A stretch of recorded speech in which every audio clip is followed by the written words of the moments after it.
It's almost Valentine's Day, and the perfect gift for the man in your life? Come on, you know we're going to say the perfect jean. From skinny to athletic fit jeans, V-neck shirts, hoodies, even jean shorts, since February in Miami is a chilly 80 degrees. Maybe your man prefers options for his Valentine's gift? The perfect jeans got you covered with gift cards from $50 to $250. Who says you can't buy love? Kidding. And as always, using promo code BIDDLE20 at theperfectjean.nyc gets you 20% off your first order, excluding gift card orders, of course. That's right. BIDDLE20 gets you 20% off all their items. So this Valentine's Day, tell the man you love to his khakis and get his gift from the perfect jean. And don't forget, use code BIDDLE20 for 20% off your order.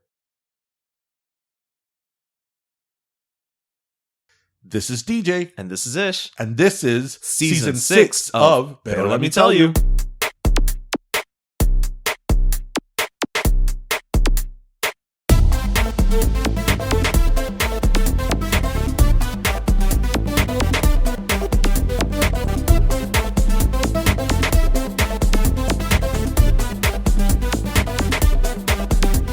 This is pure magic. This is witchcraft. Oh, the Yeti. I was gonna say The Yeti. the yes. abominable snowman. No, this thing, I put ice in this, and 3 days later, there's still ice in it. Like, how does it do that? Maybe it's the cure for global warming. Put the whole earth in a Yeti? Yeah. I mean, Yetis are a little expensive. I mean, this tumbler was like $50, $60. Oh, But, that's I mean, a big tumbler. yeah, but, it's like, how does it do that? Pero bueno.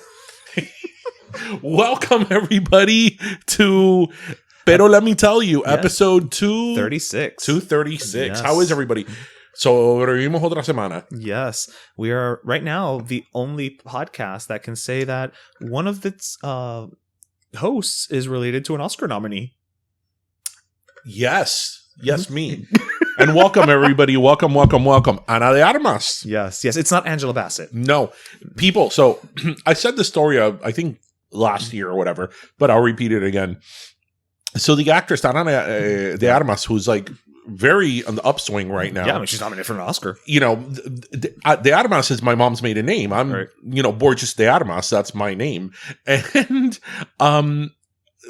when she was like getting popularity, I think like around the time that she was like with Ben Affleck, I remember one time my dad's like, mira la prima tuya, thinking like, and you were like, yeah, fine. Yeah, whatever, de Armas, so what, that's like Rodriguez, and I'm like, yeah, whatever, until the day that my dad said it again, but he asked something to my mom, like, no, porque fulana, and I was like, wait, what? No, porque tú no te acuerdas de la mamá de ella cuando ve que vino a Carlos Rojas. This is one of those things. And I was like, oh, wait, this is real. I'm like, how are we related again? They're like, her grandfather and your grandfather were brothers. I'm like, oh my God. I was like, okay, that's real. That's real. Yeah. Right? Because I thought, oh, well, es la hija de la prima, del vecino, del whatever. Right. Right? But it's like, oh, wait. Yeah, no, this isn't a Cuban cousin thing. No. Right. Her grandfather and my grandfather are brothers. Like, there's blood there. Yeah. Yes. Yeah.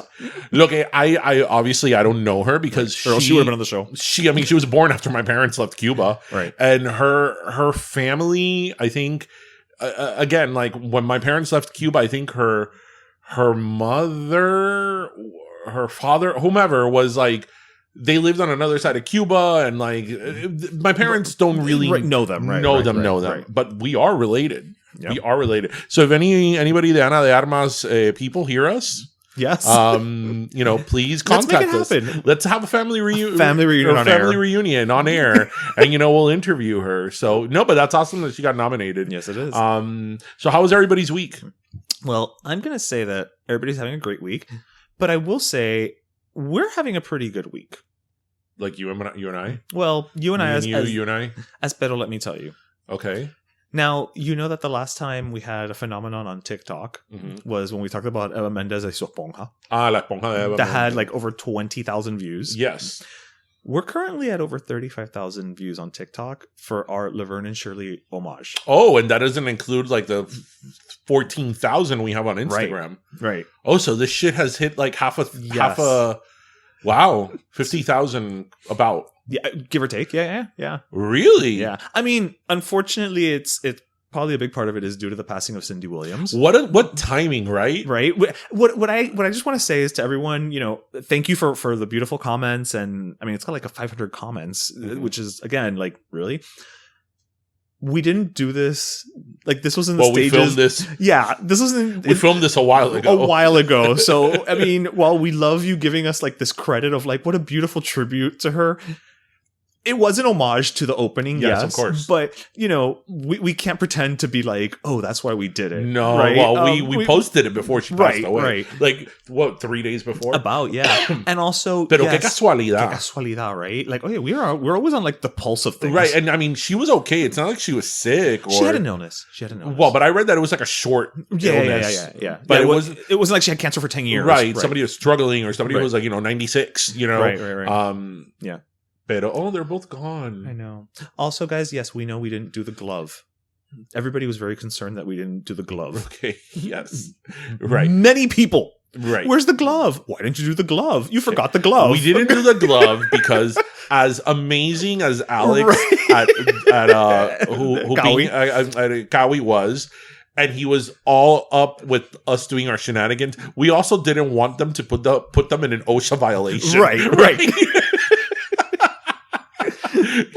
So there's that. So those cans, when you see them in the conveyor belt, especially like that, they've already been sanitized. Yeah, they're like ready to go. Yeah, so like they were great. We didn't want to push our luck exactly and get an OSHA violation on the record. What a horrible way to thank them. Right, I know that. Like, thanks for letting us play. Here's a fine. Yeah. So we tried to do the best we can with what we had. Yes, right? Absolutely. Yeah. So but it's been really nice reading all of, and I'm assuming maybe there's some new listeners because of that, reading all your comments has been really, really lovely. And I don't know, it just got me thinking, like, we've talked about this maybe on air, maybe you and I, how that collective viewing experience is so few and far between now. Like, even nowadays when you've got like your, Stranger Things premieres this weekend, it's like, yes, everybody watches it that weekend, quote unquote, together.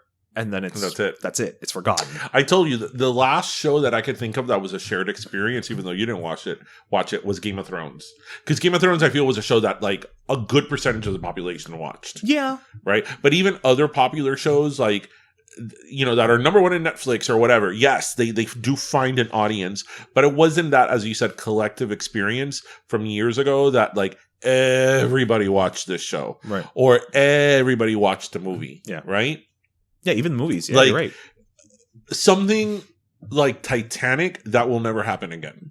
Well, the closest we gotten this year is Avatar, right? But you know what it is. But you know what you and I were talking about this the other day.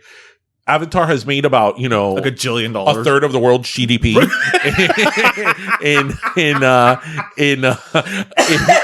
in revenue. Right. I don't know anybody who has seen it. I haven't seen it. Have you seen it? No, I don't know anybody who's seen it. Now I realize that you can base an opinion on two people, right? Right. No, but based on your sample size, right? Right. But it wasn't like something like Titanic that was a cultural. Yes, Titanic made $1 billion, but it was a cultural phenomenon. Right. Whether you like the movie or not, it was everywhere. It absolutely everywhere. A lot of it also had to do with the song, but regardless, that was part of it. That proves your point. Yeah. But that won't happen again. That won't happen again because now, with like streaming, all these movies come out and you could stream it. And it's not the same experience. No. It really isn't. Because not even Titanic, like when you think of Jurassic Park, like everybody went to see Jurassic Park. Like I remember when Jurassic Park 2 came out, we went to the movie theater, my family, like I went with my aunt and my uncle, my cousins, and I've never gone to the movie theater with them. Like we all went to see the Dinosaurio, right. And my mom went. My mom doesn't care about none of that shit, right? But, it was a big deal. Like, Terminator 2, everybody went to see those big blockbuster movies. They really Independence were Day. Summer blockbuster movie, Independence Day, yeah, that everybody went to see. And now it's not that so much. Everything is so curated that even a collective viewing experience is whittled down to a certain select few. Mm-hmm. And I've told you a million times, I'm not I'm not a comic book person. I'm not an action hero person at all, as much as you've tried to make me one in 30 years of friendship. God knows I've tried. I'm not. But I was your moviegoer that, you know what? I'm not into the Avengers. I'm not into the Justice League. I'm not into Superman. But I enjoyed going to go watch those movies. Right. Those movies were entertaining. They were really good. They were an event. At that point, too. I have to tell you that one of my most like sacred and fondest memories of cinema was standing in line. I was a kid, but I remember this in line, standing in line to watch Batman, the original Batman. Mm-hmm. I was a kid and I remember I was so excited. I remember clearly watching in the movie theater, the opening scene where they're going through like a tunnel that you then find it's the bat symbol.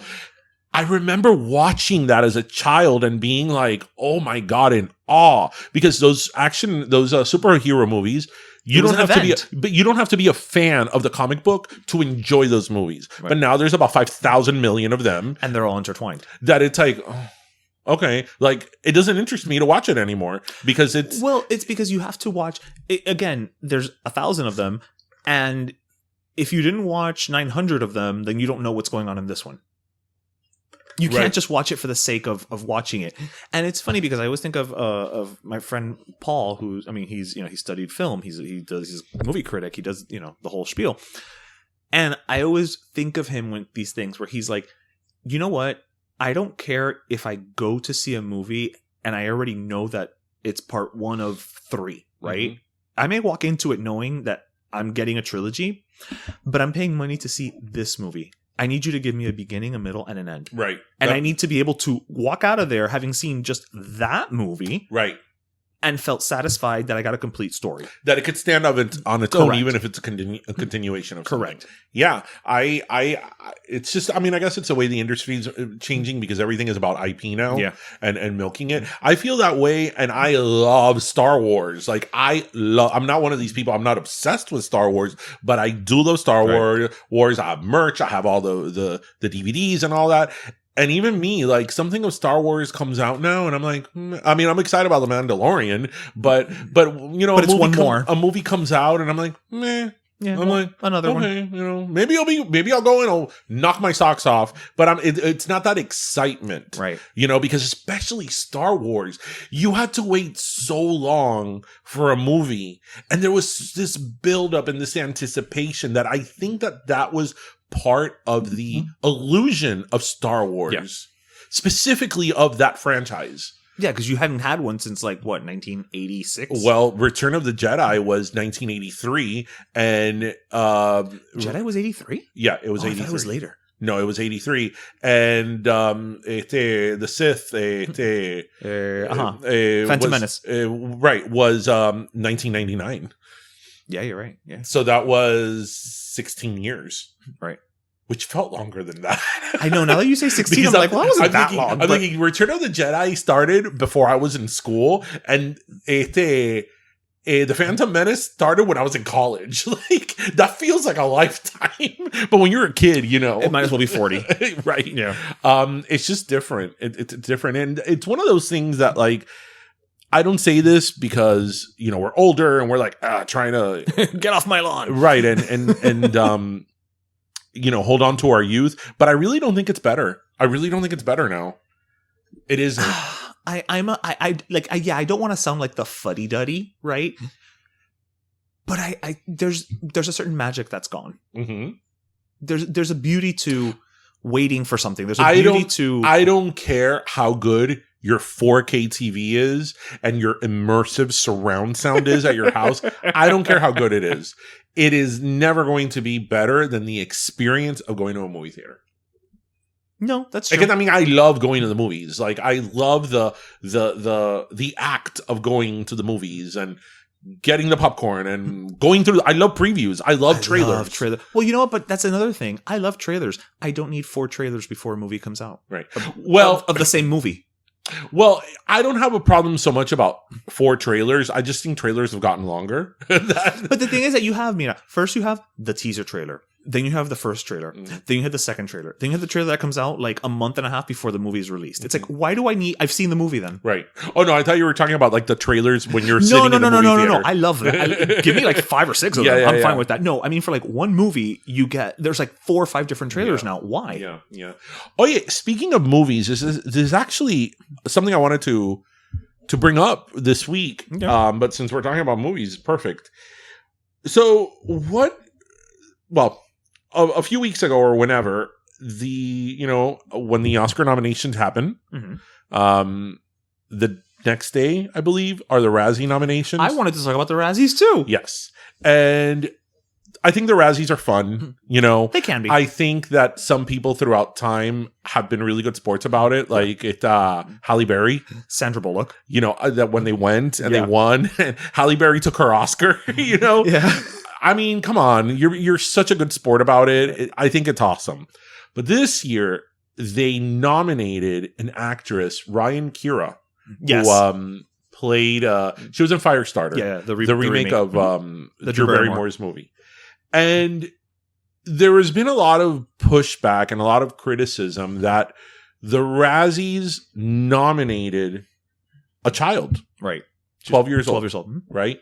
So a child. Yeah. This isn't even like a 17 situation. So, and she was probably like 10 years old when she shot the movie. Oh, you're right. Yeah. Right. And, they've been saying, look, that's a form of bullying. She's a little girl. Like, what do you think about that? Do you think it's a form of bullying? Do you think it's, it's fair game? Do you think it was a misstep on the Razzies? Because they already are tongue in cheek as it is. I think it was a misstep. I think that, and it's funny you bring up the Razzies because I wanted to bring them up too for a similar different reason.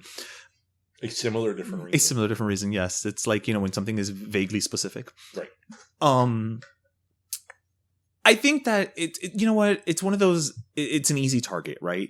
To nominate a kid, because for every Jodie Foster, you have any other child actor, right? Right. Which is to say that at that age, they could still become a great actor. They're learning their craft. They're honing their skills, So it's not fair. It's not right. It's just not nice.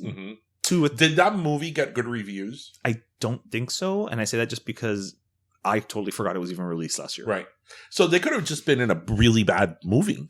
That's what I mean. But that's what the Razzies has become. The Razzies has become this, the Razzies haven't even become about celebrating bad movies.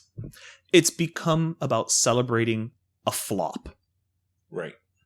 And I think some listeners will be like, well, what's the difference? Well, there are certain movies that are so bad it's good. And I think that if you go into it, like you were saying, tongue in cheek, then that's who you nominate, right?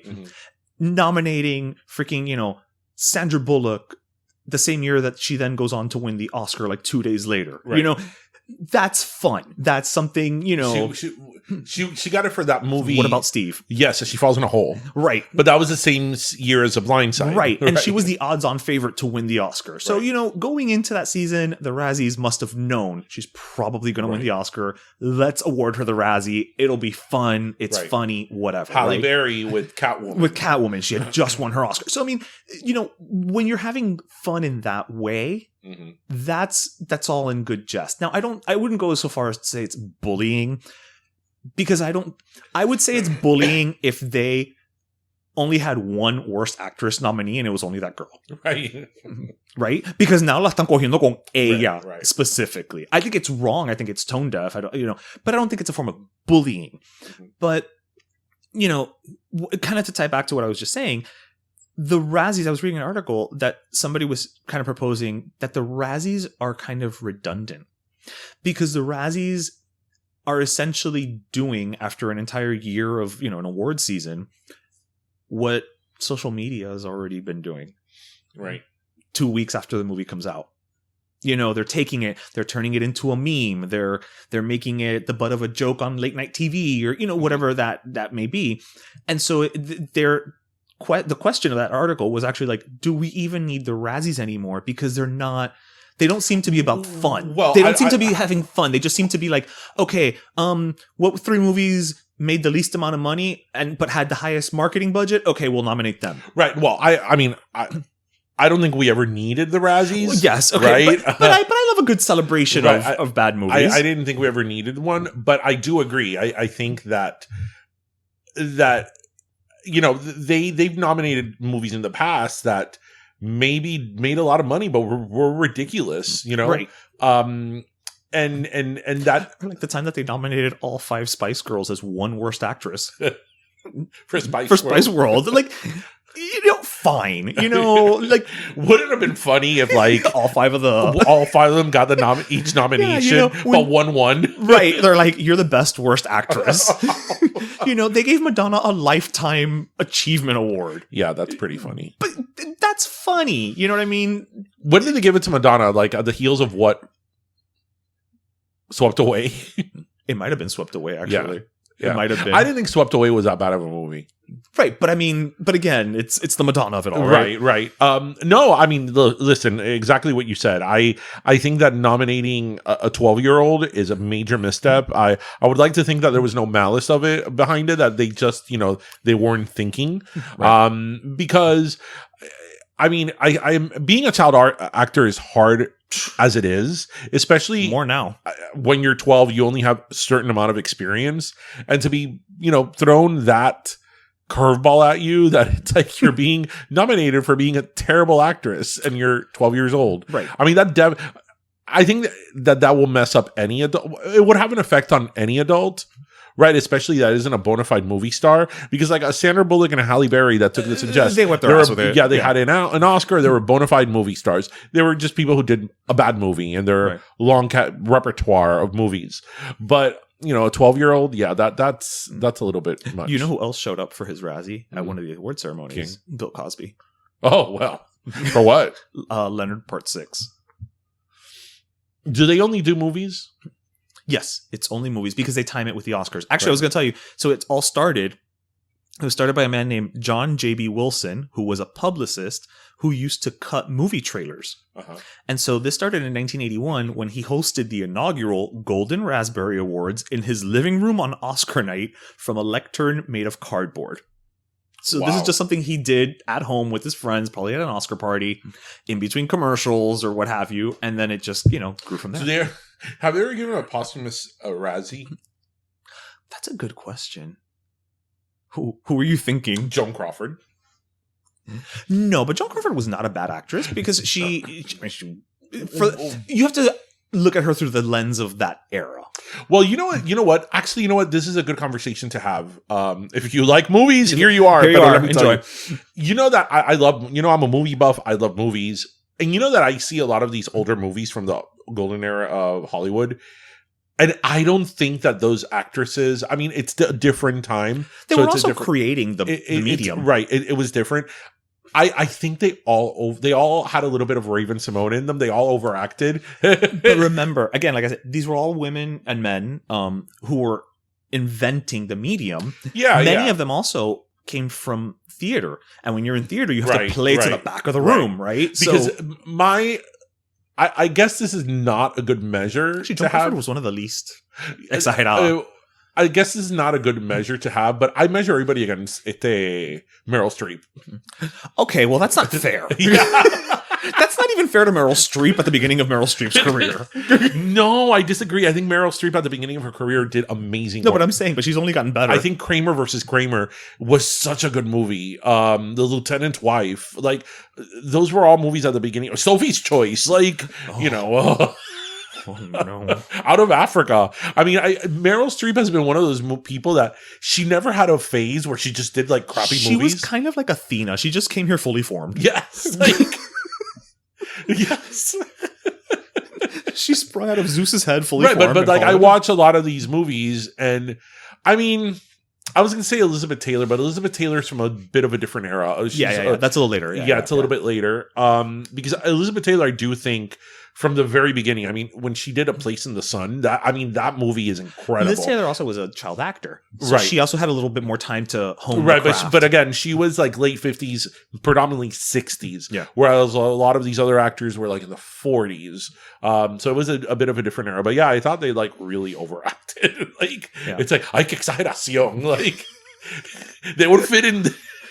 That's So Raven. I mean, listeners, have you seen That's So Raven? And I love Raven Symone. So this is no disrespect At all. to Raven Symone. We say this with all the love in the world. With all the love in the world. But Raven Baxter, like, I would say when Raven Symone would be done, like, filming an episode, she must have been exhausted because it was just, everything was so dramatic and everything was such overacting. She was so physical, like a physical. Well, yeah, it was all slapstick. Of Yes. course. Yeah. No, but she took it to like another. Right. She had like 25 Red Bulls before they, did action. Like, they were like, go bigger. Yes. Go bigger. Yes. Scream louder at Chelsea. Exactly. So,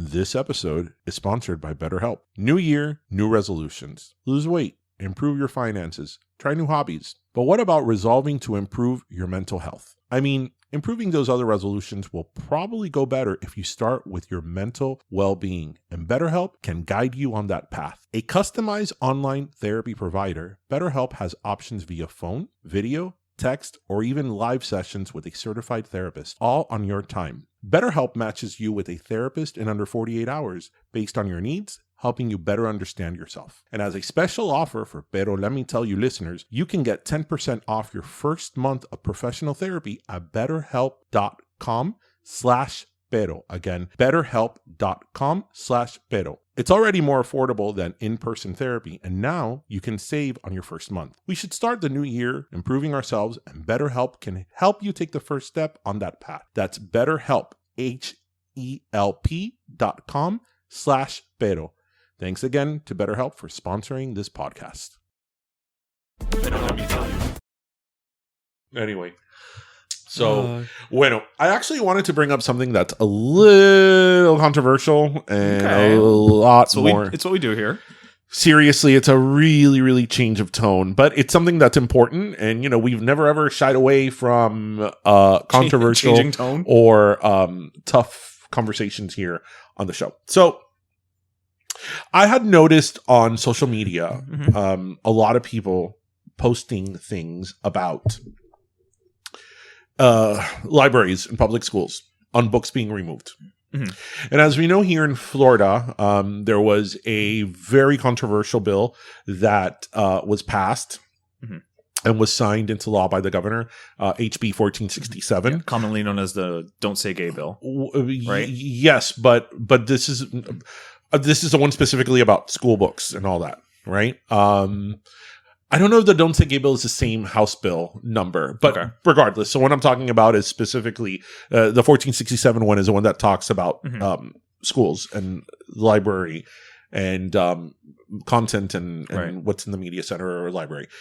And I had seen a lot of like commentary and memes and stuff on online that look at all these books being removed and this is censorship, so on and so forth. And I always I've said it here 100 times. You mean you don't stop and take all your facts from a meme? I've said it here 100 times that you cannot base political opinions specifically on memes, and a lot of people any opinions on memes, but specifically political opinions. You should not base them on a meme, even if it's an ideology that you may be for. Right. And so I had seen these things, and I'm like, this may very well be true, but I'm not going to take a hard stance on like they're removing the books without doing your homework. So do I your actually research, spoke to somebody who's a school administrator. This person is a school administrator high up in there. Former teacher now hired for Miami-Dade County. Yes, for now a higher up administrator. Correct. And So gone through the ranks. Yes. And I spoke to this person and I was like, listen, I want to know what is the reality of this in terms of your everyday. Well, yeah, this is somebody who's boots on the ground. Right. Exactly. In terms of your everyday classroom, your everyday school, right? Because a lot of times when any type of law or any type of bill is passed into a law, you know, the way it trickles down is differently and you know, it may not affect you the way you think it is and so on and so forth. But I want to know exactly what are you guys seeing? How it is that this is affecting you. And this person, I had a very good conversation with them, and they pretty much told me that, and we had a very thorough conversation with, you know, bullet points and all that, that basically that with these new regulations, there's a lot of different facets to it. First of all, a school has to remove anything that it would not be, for lack of a better word, age appropriate. So, for example, in a middle school, anything that would be appropriate for a 9th grader and above cannot be in a middle school. Okay. How do you define them? Right. Because an 8th grader can be 14 years old, but so is a 9th grader. True. So you can't use age. Right. So what is appropriate for a middle schooler and not a high schooler? You're also applying a blanket approach of what is appropriate for you is appropriate for me. So, and things cannot have anything having to do with indoctrination, right? What's indoctrination? That's a very open... Right. What's indoctrination? Right. Again, one person's... what is it? One person's freedom fighters, another person's but the part in the language that really shocked me the most was, and this is the languge that... I know it is because you're reading. You have something open to read it verbatim. I'm not going to read what I have because it's. I don't want to say privileged, but I'd rather not. But anyway, the language states that if there is an assigned book and a parent has a problem with it, right? The objection of the parent, the burden is not on the parent to show why they don't approve of this book. The burden is on the teacher or the librarian to demonstrate why it has educational purposes. And this is like, this is, do you know what the ramifications are of this? The teacher can be fired? Fired. It's a 3rd-degree felony. A felony. So it's a 3rd-degree felony. So if right now a teacher is assigning, let's actually use, because I know Tristan's reading this, hatchet. And some parent says, I don't like it because I don't like turtles. Right. Then now the teacher has... And the parent doesn't even have to say why.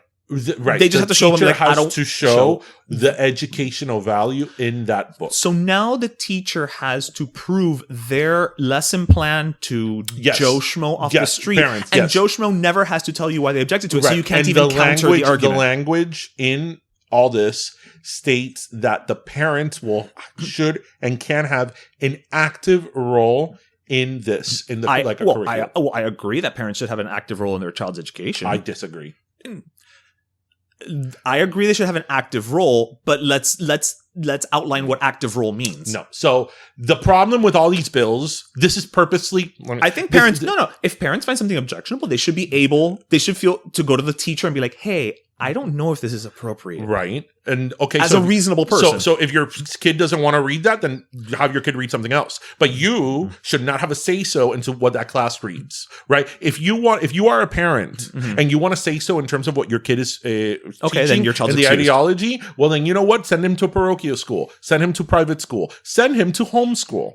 Right. But if you send your kid to public school, you as a parent, if you have a difference of opinion, come at me. You don't get to dictate what other kids in a public school... I don't mean... sorry. When I say active, I don't mean dictate. I mean that a parent should have the right to raise questions and show up to a school board. But you know very well... But that's not what this is. But you know very well... That's not what this is. That's not what this is, and that's not what this has been turned into. Right. Because now it's about dictating. Now it's not about... I don't want my kid to read this book. So can my kid read something else? Thanks. right? That's fine. That's fine. If you don't want your kid to read Harry Potter, right? Don't read Harry Potter. Right. You know what? Don't read Harry Potter. Up to now, schools have accommodated. In fact, the conversation I had with this person, they told me in the past, there have been books that I have assigned that for whatever reasons, there's been a parent that did not like it. So I assigned that child another book.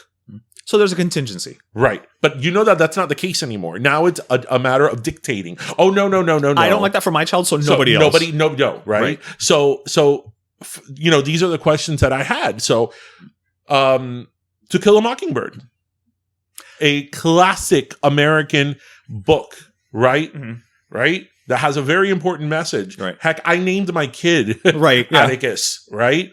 So, To Kill a Mockingbird is always on the book. Right. It could be deemed indoctrination because you are indoctrinating kids. This is a thing about race. So, for example, this person I spoke to told me that they can no longer assign Twilight because Twilight shouldn't. Right, but Twilight is right, but Twilight is a book that teenagers like and it gets them to read. Okay, from that angle. Right? Okay, got it. Right? That's a book that a lot of teenagers don't. No, because it's sexually suggestive. Right? So then the problem is, this goes back to, law, right? So, before we get to that, sorry, let me ask, it may seem like a silly question, but go with me on this. Okay, parent A, again, I'm just going to keep using Hatchet because I can't think of a more benign book. Parent A goes in and says, I don't want my kid to read Hatchet. Now the teacher says, okay, well, we're not going to read Hatchet. But what if parent B comes back and says, no, I want my child to read Hatchet? The parent B doesn't matter. It's parent A. Because parent A raised an objection to it. So the educator... So my objection to your objection doesn't mean a damn parent. thing. So now... But I'm taking an active role as a parent in my child's education. Just like they did. The educator has to prove what the educational merit to that book is. They have to prove. So if it would come to that... But you see what I'm saying? Yes. So if it would come to that, right, you would have to go in front of the board and show why this is... has merit. Has merit, right? Even if it's a benign book. So in other words, active parenting is only for people who bitch and moan. Right. But the problem is, which is where I was going is... Not for... when a law is written and it's vague, right? That's the worst. The problem is that... Then it goes to the courts to interpret. That is the interpretation of law is the reason courts exist. We have a Supreme Court. And we have a Supreme Court to interpret the laws. Right. And the interpretation of laws have evolved in time, right? And sometimes, the court will address an interpretation of a law that, as much as you may agree or disagree with it, Roe versus Wade is one of them. They, in 1973, they ruled one way, and the court now reasoned differently. You may disagree with it. That's what happened. But that's what happened, right? They interpret the law. When you write a law, generally, or a bill, generally, you try to be as specific as possible. Okay. Right? To avoid interpretation. But the problem is that, there's so many scenarios in the world and life and every day that you can't anticipate things. So even if you try... There's always going to be a situation that's like, shit, like, how does this apply, right? And that's what the courts are up to. But these laws were purposely vague, right? Let's go to the Don't Say Gay bill, right? The Don't Say Gay bill doesn't say anything about homosexual, gay. Right. It doesn't. That is nowhere in there. Nowhere in there. Right. But it has to do with sexual orientation. So when is sexual orientation ever at controversy? When it's not heteronormative, right? Orientation. Right. So then when it's anything but that, then it's a controversy. So then, yes, it's not on. What is it? It's like a lie of omission. Right. So the reason I wanted to bring this up is because, whether you like the governor, whether you don't, whether you're a conservative, whether you're a liberal, whether you think that, maybe there's things that are being taught in school that you don't agree with, whatever your stance is, the moment you start censoring things, and let there be no mistake, This is censorship. Mhm. The moment you start censoring things, you are opening up a very, very, very complicated and bad door. You're opening up Pandora's The ultimate box. Pandora's box, yeah. Right? And you are going to get into problems because the problem with this is that it's vague. So what is offensive? So, for example, Harry Potter. Harry Potter could be deemed inappropriate for schools because it's witchcraft. Right. Right? And you may think, oh, no, yeah. Well, yeah. I mean, don't go that far. There's many people out there who feel that way.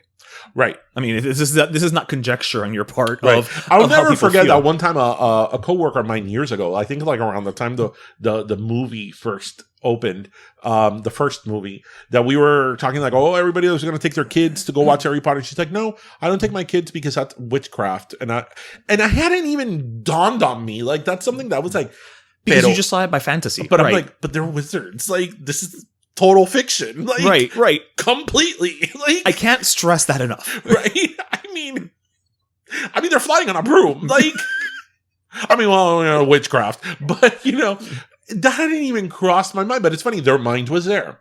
Right? So, if you think this is okay, and you think that, they're stopping, these people from, indoctrinating our kids with, CRT and queerness and all this stuff. Right. If you think that it's only about that and you don't see how this can be very complicated, then you really don't understand what censorship means. And when you open up that door, I felt very similar to that. And we talked about it here, years ago when, for example, the previous president, when he got a ban from Twitter.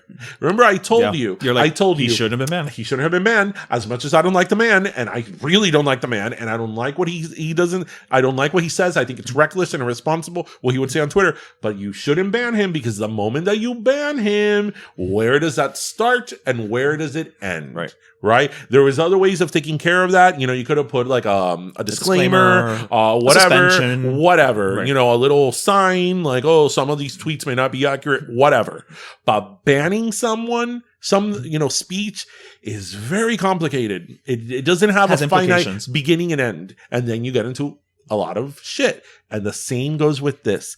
Books are being, and these are not books that are about like, it's not 50 Shades of Grey, right? It's not like the 1619 Project, books that have a very that specifically you can point to and say this is this, right? This is this. Although that is history, but let's follow. We're talking. But let's follow this thought process. We're talking about everyday books, right? Something like, Atlas Shrugged. Whether you like Ayn Rand or not, Atlas Shrugged is an incredible piece of literature. Yeah. That is political. You could even make 1984. Yeah. 1984 is my favorite book, my all-time favorite book. That's political. Romeo and Juliet. No, Shakespeare. Yeah. Othello is about race. True. Medea is about, a woman not knowing her place. Right. Oedipus Rex is about. There's a whole complex named after him. Right. Right. So is this inappropriate? Right. Is Romeo and Juliet, good old Romeo and Juliet, is this inappropriate? Well, it's about underage sex, but it's about underage hetero sex, the good kind. The good kind. Right. But it's sexually suggestive nonetheless. No, but it's the good kind. Right, and there's suicide. Right?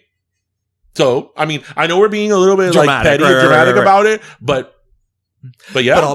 But given what you're explaining, all it takes is that one parent to come in and object to this. Right. Right. So that is a problem. That is a problem. And, I always, whatever your opinion on CRT is, I'm not here to say it's not about what your opinion on it is. I love how these criticisms are like, we don't want our kids being taught CRT. Well, there's not a single fucking school that ever taught CRT. Like, CRT was something you took in law school. Or in college.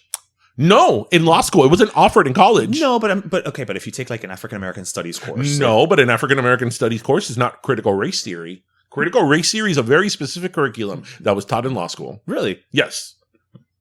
It's a very specific curriculum. There's not a single school that taught that. Not one. Not one. But all of a sudden, everybody's an expert.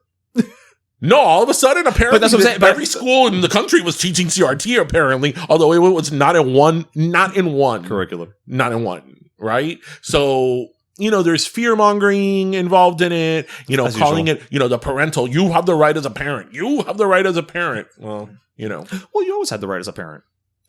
Like you just said, you always had the right as a parent. Hey, hi, teacher, I don't want my kid to read this. Okay, great. They're not going to read book X. They're going to read book Y.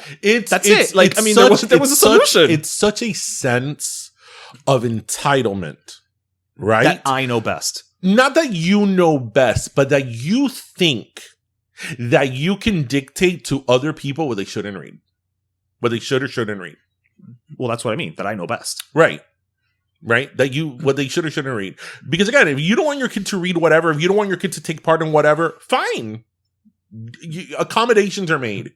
But that you think that you have the right to go into a school and demand that a book be taken off their shelves. Especially when most of these parents are fucking watching The Bachelor and Real Housewives. Well, it's funny that the person I spoke to, Mhm. they told me that in their career, there's been 3 books that 3 times that a parent has come in questioning. I think one of them was Harry Potter. I think another one, did they mention The Outsiders? They mentioned the books. One of them was definitely Harry Potter. And they said that in every single instance, the parent had not read the book. So what were let's put Harry Potter aside, because I guess Harry Potter is an easy one to object to if you're very, if you're very religious, very Christian. You don't have to read the book to kind of come in and say, like, it's about wizards, I don't want that, right? But if you haven't read... Porque eso es lo que dicen la gente. There right? you go. And especially Sorry. now I forgot. So now here on Twitter. Oh no, I was seeing on Twitter. Oh my God. I forgot. I forgot, yeah. I don't have to actually read or engage in something to be an expert. And then there is language in that law that states that in terms of the school curriculum, it can't teach anything where which they're trying to make it sound like CRT, but it's not. Where like one race is being you can't make somebody feel another one. Yeah. Okay, so how are we going to teach the Civil War and slavery? Oh no, I got this one. See, okay. So black people were in Africa. They came as slaves. They were freed. Then Oprah told them to elect Obama. I just did Black History Month. Right. How are you?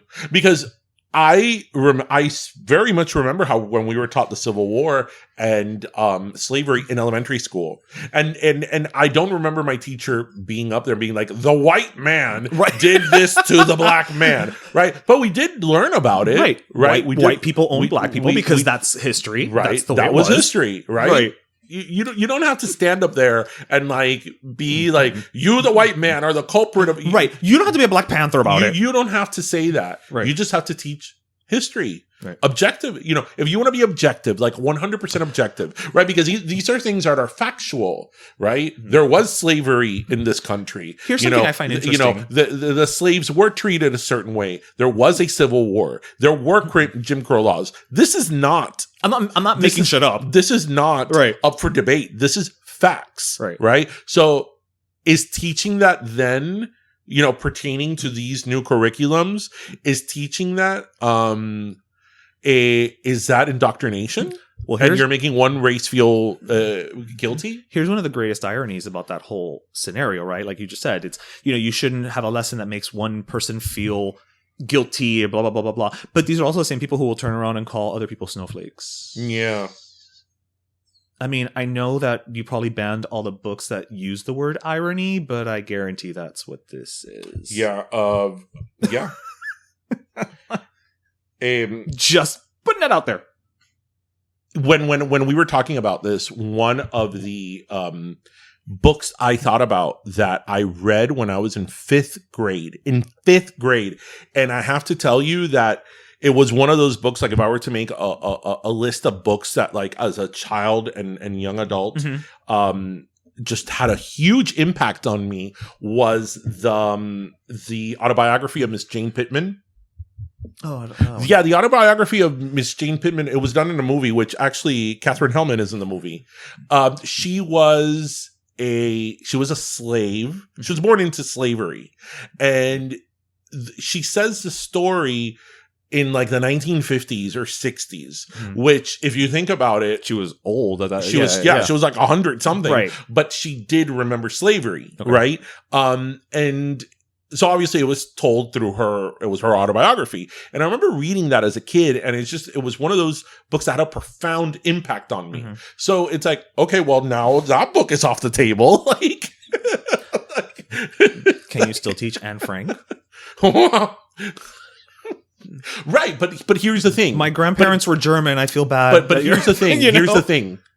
The fact that we're questioning all this, that's the problem with the vagueness. Right. So what is it? So the way that this person was telling me is that like librarians now, because the way it's set up is that the librarian of the school that is their role, and they are responsible for that. So I mean, you could be a librarian and be faced with a 3rd-degree felony, like because you let somebody read the Diary of Anne Frank. You're a felon, like. And I know that you know people who maybe don't agree with this mindset are going to be like, "Ustedes están exagerando because blah blah blah." No, we're not, because this is the way that things are. This is right. This is what very well can happen. And I just want to say something else to go back to history. Every single time that there has been communism, that there has been some type of totalitarian government, what's the first thing they do? The first thing that goes is freedom of the press. Yeah. But one of the first things that goes are books. Right. Historically. That's actually one of the first things that went in Cuba. Yeah, because they don't want you getting ideas. Right. One of the first things that goes is books. So I'll leave it at that. But, you know, I really do think that if people read more, like, just everything in the world would be better. It would be better. You know. It would be better, but they'd probably find the wrong things to read. I know, right? As evidenced by, you know, the internet. Right. Oh, you know what? Now that we said books. So, it came out this week. I forget what I was talking about. Where I watched, I think it was a Today Show. Remember, ¿cómo se llama? You just missed an opportunity for our listeners to take a drink, right? Because you could have said The View, you could have said CBS Sunday Morning. It wasn't either. It wasn't. Okay. I think it was the Today Show. Okay. Marie Kondo, ¿cómo se llama ella? Marie Kondo. Yes. So as you know, it sparks joy. Yes. A few years ago, everybody was like all about the Marie Kondo life. There was almost a fire. All the people sparking joy. So for those of you who may or may not know, what would you call her? She was an interior designer. She was.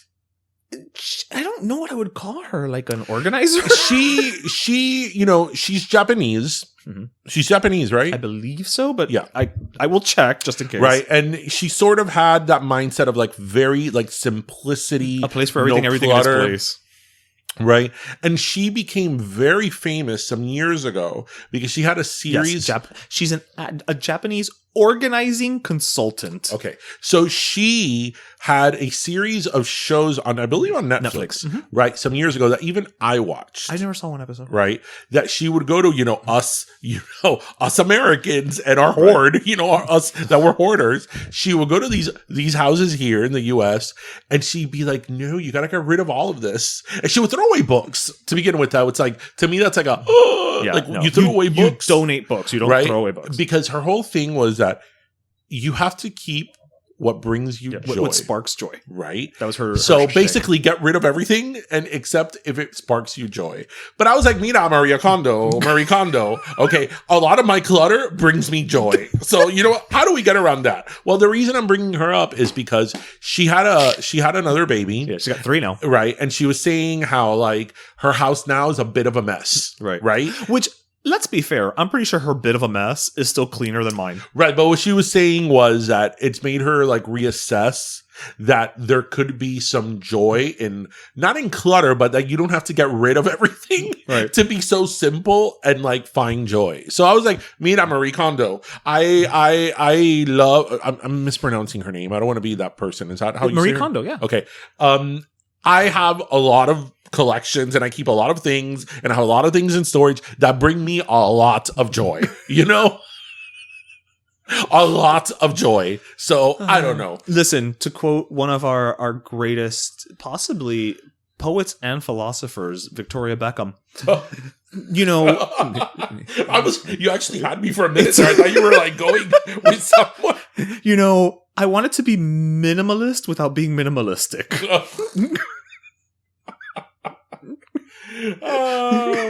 Yes. Yeah, no, I don't know about that.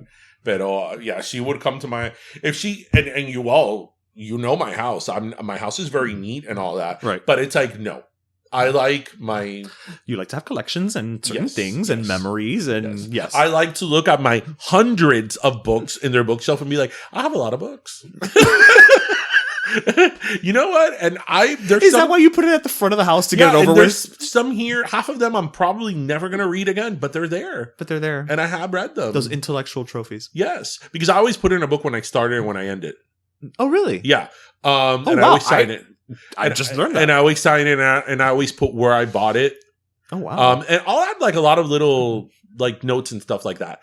But yeah, I like to look at my books and be like, yeah, I got a lot of books. I got a lot of CDs that I'm not getting rid of. And I like to look at my CDs and be like, yeah, I got a lot of CDs. That brings me joy. Well, then you would keep it because it sparks joy. Right. Yes. Yeah. Hey everyone, this is DJ, and if you listen to the show, you know how much we love Jupiña. The pineapple soda is refreshing and sweet, and Jupiña goes great with everything from a medianoche to a hot dog to even a rum or vodka. Whether diet or regular, Jupiña has been part of our heritage for over 120 years. From watching our abuelos drink Jupiña at every get-together to introducing the next generation to its distinctive taste, Jupiña is practically part of the familia, como un Juprimo maybe. Así, next time that you need a cool, refreshing beverage, grab that distinctive orange can of Jupiña. After all, only Jupiña tiene puro sabor a piña.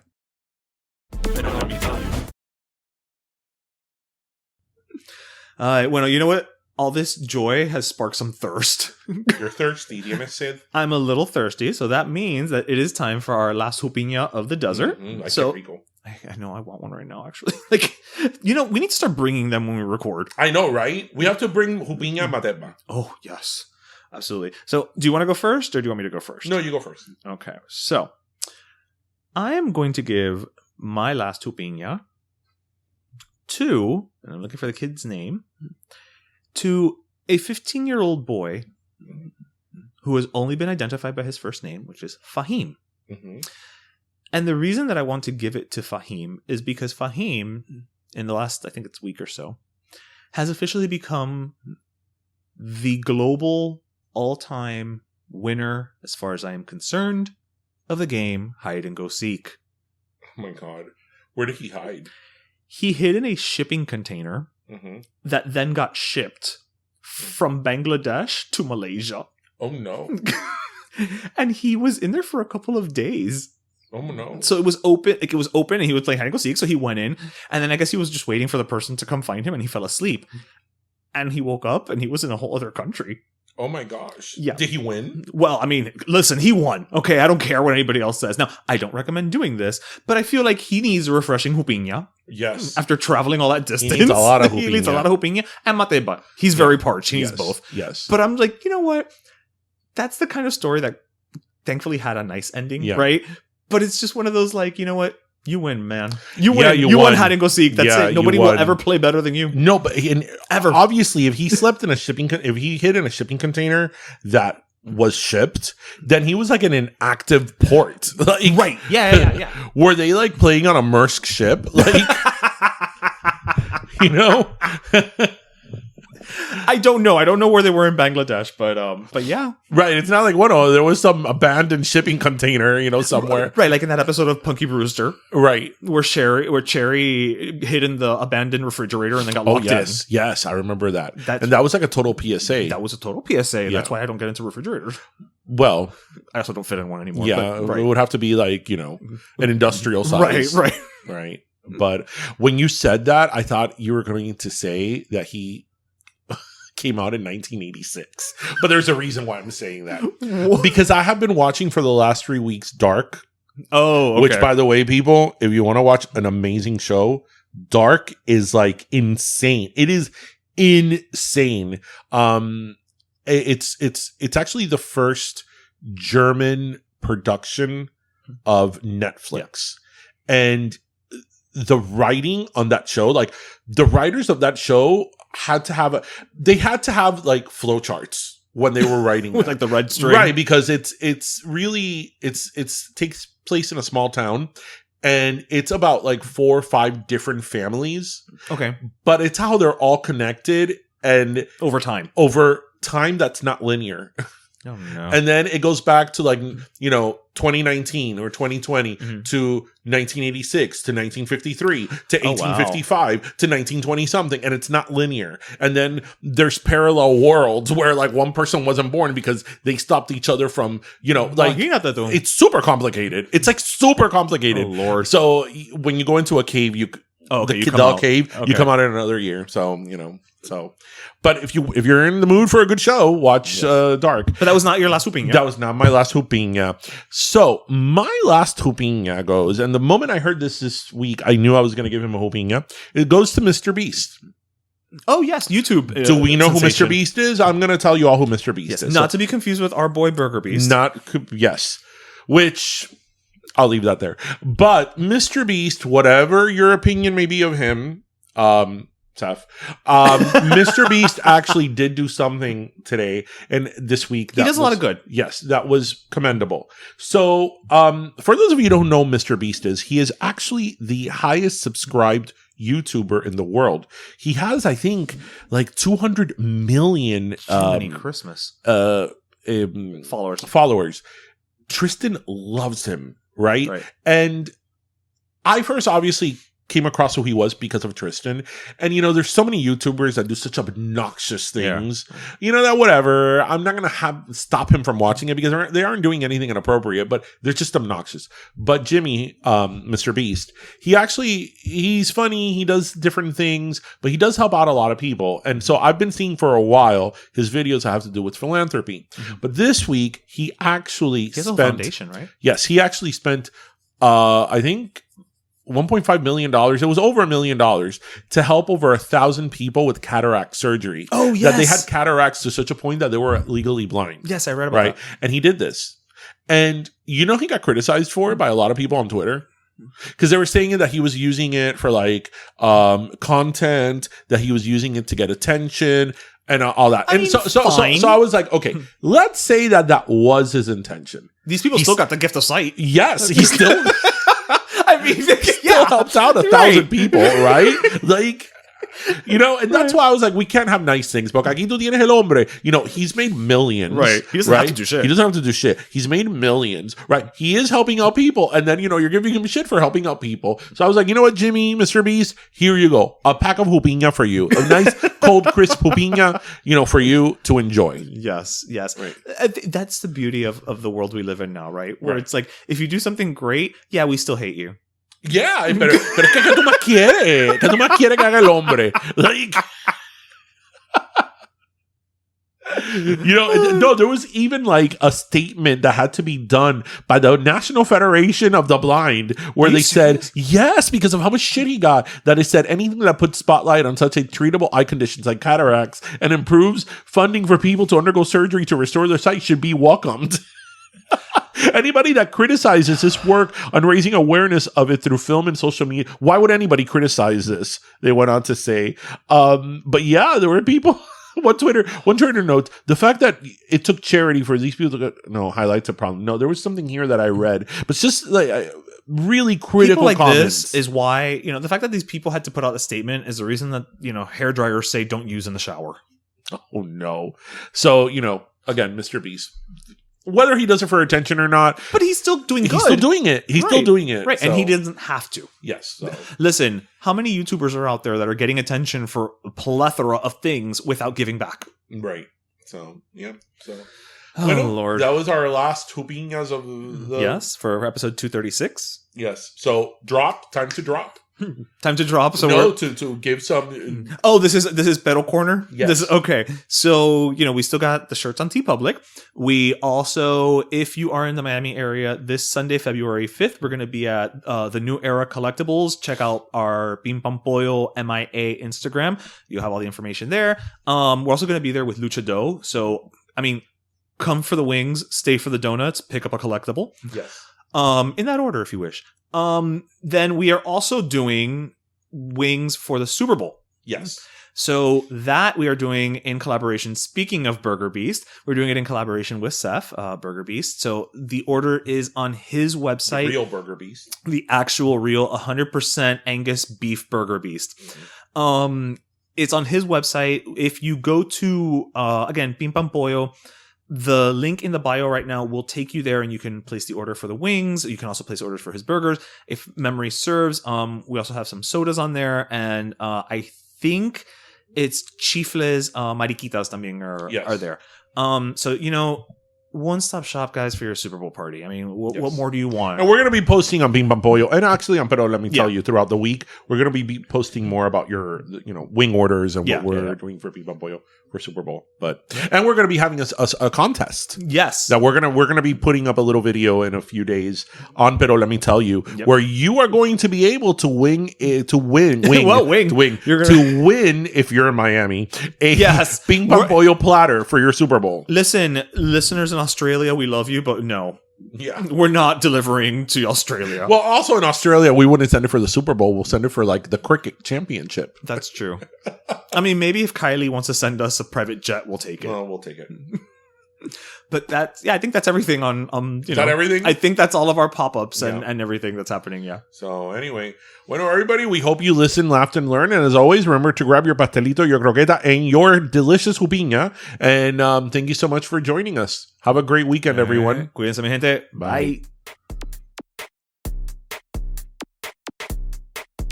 Pero Let Me Tell You is co-hosted by Darian Borges and Ismaeliano, produced by Ismaeliano, and our theme, Pero Let Me Tell You Freestyle, is composed by Michael Angelo Lomlaplex, the official gay guy. And don't forget to subscribe and leave us a review on iTunes.